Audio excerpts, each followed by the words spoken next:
વિસાવદરના ઈશ્વરિયા ગામના ખેડૂતે આર્થિક સંકળામણને કારણે જીવન ટૂંકાવ્યું। 42 વર્ષીય ખેડૂતને 10 વીઘા જમીન હતી અને 10 વીઘા જમીનમાં મગફળી, ડુંગળી અને તુવેરના પાકનું વાવેતર કર્યું હતું।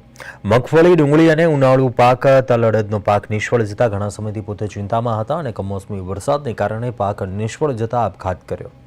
શૈલેષભાઈ દામજીભાઈ સાબલિયા નામના ખેડૂતના આપઘાતથી ચકચાર મચી। મૃતકના પરિવારજનોએ પોલીસ સમક્ષ આર્થિક સંકળામણનું કારણ જાહેર કર્યું અને બંને બાળકોને સ્કૂલની ફી ભરવાના પૈસાને લઈને ખેડૂત ચિંતામાં હતા। અંતે ખેડૂતે પોતાના ખેતરમાં તુવેરના પાકમાં ઝેરી દવા પીને આપઘાત કર્યો। સમગ્ર મામલે વિસાવદર પોલીસ દ્વારા તપાસ હાથ ધરવામાં આવી છે। મોટા ભાઈ શૈલેષભાઈ દેવજીભાઈ સાવલિયા ગઈ તારીખ 16/11/2025 રવિવારના રોજ આ પગલું ભરેલું આપઘાત કરેલો। ઉનાળે તલનો પાક ફેલ જવો, ચોમાસું મગફળીનો પાક ફેલ જવો, ડુંગળીનો પાક ફેલ જવાના કારણે આ પગલું ભર્યું છે। હતાશ બહુ રહેતો પણ કોઈ કહી શકતો નહીં।